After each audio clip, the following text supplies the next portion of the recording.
And spawning in the bottom right hand corner of Golden Aura, we have our South Korean Protoss player, the Blue Protoss, representing himself, currently teamless, but one of the favorites to make a deep run in this tournament, it is NightMare. And so, oh god, why are they blue and teal again? God damn it. Spawning in the top left hand corner, we have the teal Protoss from South Korea representing himself, currently teamless. It is LunaSea. It's crazy. He's a lunatic. He is LunaSea. And if you're in the chat, predictions are now open. Place your bets on who you think will claim the series. Will it be one Protoss or the other? Will it be one Korean Protoss or the other? The teal or the blue? Light blue or dark blue even, if you will. Let's go. We're settling in. For now, we're opening up double gates. Should be 2 gate openers all around from both LunaSea and from NightMare. We'll see how our players take it from here. See how we embrace the mid game and what initial units we begin with as well. For now, both players are going to be scouting each other, checking for that second pylon. Interesting, LunaSea has not moved out, no probe scout out of our teal Protoss. Does mean he has slightly better mining, slightly more efficient, but is going to be in the dark as to what's going on. As we see LunaSea hiding that second pylon, making it look like he's going for a proxy. And it's going to be on NightMare to piece together what's going on and to catch wind of that pylon. Oh, and he will check, and NightMare will confirm. He gets eyes on the pylon. He's now aware there's no proxy, there's no cheese, there's no shenanigans. We can settle into a longer game. For now. Meanwhile, Cybercore is done. It's going to be a Stalker Adept opener out of LunaSea. Meanwhile, double Adept out of NightMare. NightMare going for a more aggressive start. Adepts are designed to get into the main base into one-shot probes. Meanwhile, with a Stalker Adept, it's very middle of the road. It means that we can scout across the map, but we can't really threaten the mineral line of NightMare. Not with just the one Adept. The probe is ideally designed to scout and does get eyes on the first Stalker. Stalker is spotted. Gonna be Stalker Adept into double sentry. Back at home, Adepts are moving out. And we'll see what NightMare can get done. As the Adepts, they will run into each other. Oh, he is hiding, he's waiting. Up! Does get the first shot. Does move out across the map. Likewise, back at home, NightMare getting in position, ready to wall off, if need be. Speaking of, we do fully wall off on the top of the ramp. LunaSea does defend, Adept shades in! But again, it's only the one Adept, and can we get any probe kills? No. Again, one Adept can't really do too much here. It gets cleaned up, but back in the main, it's going to be a Twilight Council follow-up, so we have our tech of choice, both players expanding. And NightMare continues to threaten those shades. Just keeping LunaSea on his toes. We don't quite make it in. Meanwhile, LunaSea opening up Robo, so it's going to be a bit of more defensive opener out of LunaSea. With this Robo opener, we can embrace earlier Immortals. Likewise, we can also go for War Prism Harass across the map. We'll see what LunaSea does make first with that Robo. Meanwhile, back at home, it's going to be Blink. Blink is on the horizon. NightMare is going to have a more mobile army. I'm reminded of Game 3 between LunaSea and Ninja. Very similar setup, very similar dynamic. When Ninja went for Blink and LunaSea went for Immortal Production. First, the Prism is on the way, we mentioned before, but the War Prism is a good way to harass across the map. But Adepts shade into the natural. They get 1, they get 2 probe kills. But they're going to be shut down. Nice force field out of LunaSea. 2 probes is good, but not ideal. At the same time, NightMare sharking around, being active with his army. NightMare did not confirm the Robo, is unaware, but does engage and does lock down the army. There's no Blink! There's no Blink. We shut down 1, 2, soon to be 3 Stalkers. Massive pickoff here. Oh my god, we barely do save 1. Whew. One of the Stalkers is saved, but NightMare has a massive Stalker lead. He's pushing in. He's going for the kill. He's going for the shield battery, and LunaSea does not have enough. He has not enough back at him to defend. Pulling the boys. Stalker is targeted. The Prism as well. Oh my god, the Prism goes down. We might be able to clean this up, but it's going to come at a cost. At the cost of every Stalker, Shield Battery, Prism, and even all these probes. We're snowballing out of control already. Behind this, NightMare takes the third. Getting further ahead. Blink is now done. We focus on the final Stalker. And we have control of the low ground. It's only 3 Stalkers, but this is more than enough. And LunaSea getting into his own Immortal. Working towards that Glaives. Glaives are on the way. Immortal production as well. But LunaSea takes a very, very massive loss here in the worker count. Down to 32 workers. Down to over 10 probes. And back at home, NightMare, he's chilling. Getting into a gateway explosion. That's going to be 8 gateways in total. Charge is on the way. Very gateway heavy. Going Blink Stalker into charge lots. And LunaSea is stuck at home. LunaSea lost the Warp Prism, so we can't harass across the map. We're going to be building up a hefty Immortal and Adept count, and this has to be a 2-base all-in. Like, we are so far behind in the economy. But even a 2-base all-in, I'm not sure how hard it's going to really hit. We have to maybe rely and hope that NightMare is too greedy, but NightMare, he should be working on his army. He's not taking gases. No gases at the natural, no gases at the third. That means that we're going to be relying and focusing on Zealot Warpins. We already have a wave of Zealots with the main army, and we have another wave on the way. And NightMare is pushing. NightMare is not slowing down, and no chill. Not for NightMare.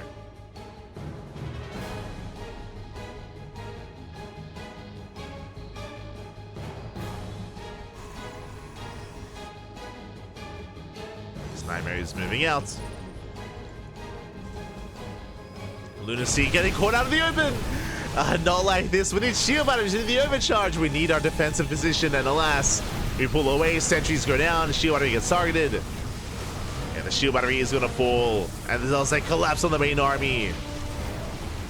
Nice target firing out of LunaSea. Does focus on the Stalkers, but what about the Zealots? What about the charge losses? They close the gap. They get on top of the mineral line. The Immortal, the juggling has been good. We saved both Immortals, but GG gets called. There's nothing else left, and NightMare will take game number 1. GG. GG, well played. NightMare does take a lead. Again, a very, very assertive start from NightMare to catch out those 3 Stalkers with the force fields. Again, there was a window where, I was going to say there was a window where LunaSea did not have Blink. True, but he never had Blink. There was a window where he was just vulnerable, was caught out in the open. NightMare to take advantage of him. You know, before Blink and before the Warp Prism, those force fields, they can just annihilate an army like that, and very quickly, NightMare just snowball out of control. Very quickly. Now we're getting into game 2. Now I'm hoping for a back and forth. I'm hoping for an ace match, but NightMare is favored, and he's 1 game away from making it to the semifinals. Oh boy. Here we go.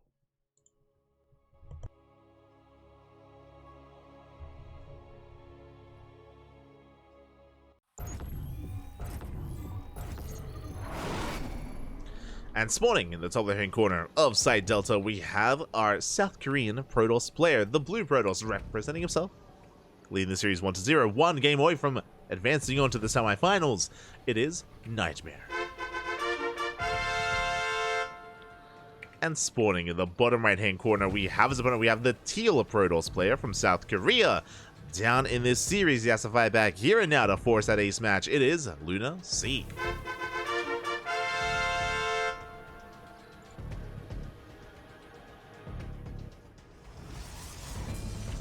Here we go.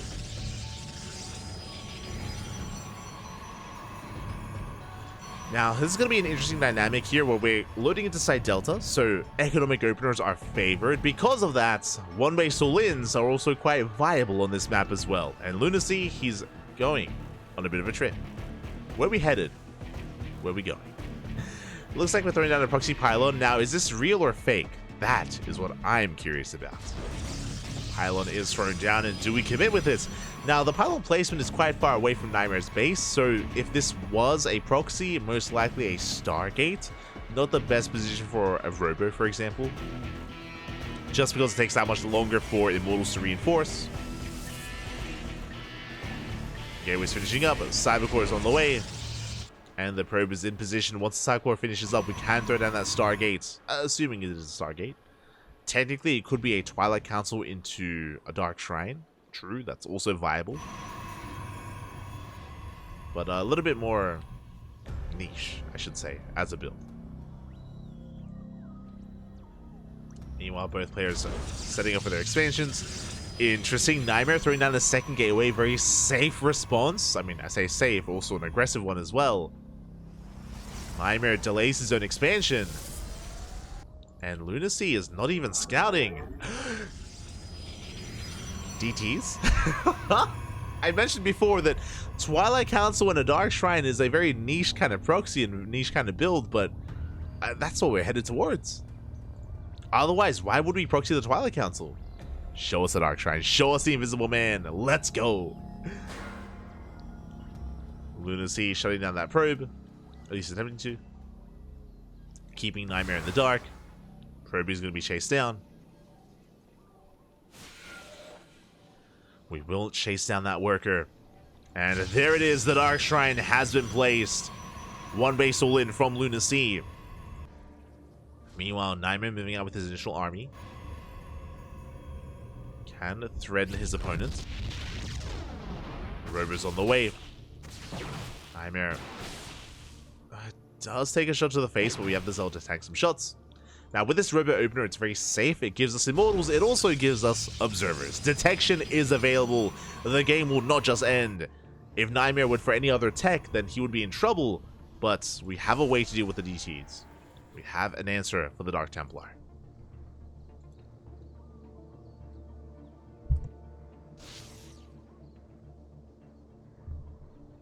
We do have an answer. And NightMare still in the dark, has still not really confirmed what's going on. Still unaware. War Prison first. Oh. No Observer yet.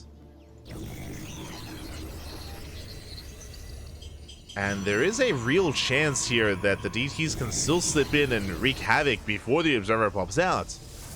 It is possible.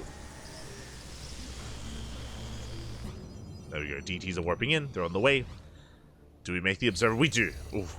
Observer next. That means the Observer will pop out in time. We will have detection. Adepts do shade in. They shade into the main. There's a shield battery. We get one probe so far. Two probes go down. Getting a third as well. Very nicely done. Four probe. Oh my god. 4 probe kills. 4 probes do full. DTs are waddling in. And we have detection. We have the Observer in position just in time. And the DT will not get into the main. We shut down the main army. We'll shut down the Dark Templar. NightMare moving out. He has the War Prison. He can juggle. He can reinforce. One base versus one base. LunaSea making defensive Immortals. Immortals are ready. Glaives on the way for LunaSea. Setting up a proxy gateway. Another. So it's going to be a one base, 4 gate all in from LunaSea. Well, that's a lot of Stalkers. And 9 Stalkers to 3. Depths are warping in. Cybercore under fire. And LunaSea can't really engage. He just doesn't really have the army for it. Cannot engage with the Stalkers. The Prism slips into the main base. We have Adepts and a Zella as well. We're going for the mineral line. We're going for the economy. And probes are going down. I say that. So far we have the overcharge. We save the workers. Meanwhile, the Cybercore did fall. We throw down the gate. We'll knock down the gateway. Down the 3 gates. Ooh, shield battery as well. And NightMare has control of the low ground. Meanwhile, across the map, Adepts, they do make their way into the main. We force a recall. Adepts do recall back home. But the Prism does stick around. LunaSea does have an economic lead. True. But NightMare expands. Yeah, that's all you need to do. Just expand and contain your opponent for as long as possible. as Glaves is finishing up for LunaSea.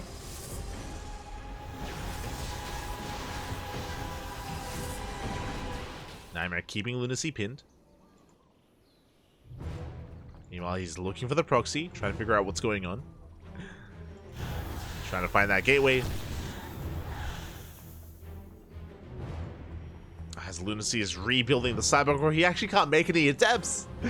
No Cybercore, no Warpins. Oof. And no Warpins for LunaSea.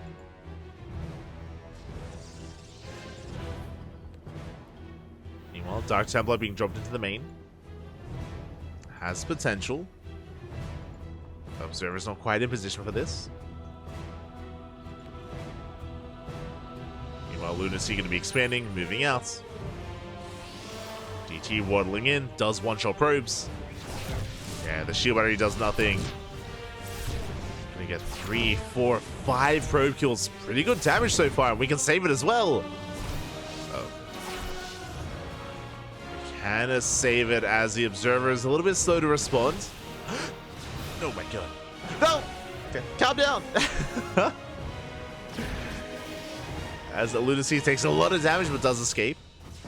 Does get away.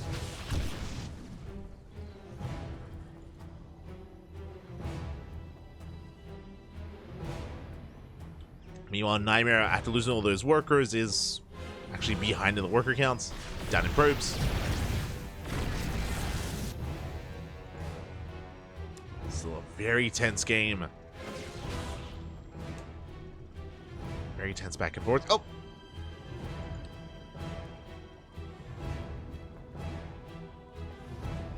As NightMare will finally find the proxy. May cost him the Prism, though. Prism taking a lot of damage. The Immortals, they're forced to unload. They snipe both Stalkers just barely. That was so clutch. 2 more volleys and the Prism would have gone down. Meanwhile, across the map, but they shed into the main. More probes falling. NightMare losing a lot of workers. Ay, ay, ay.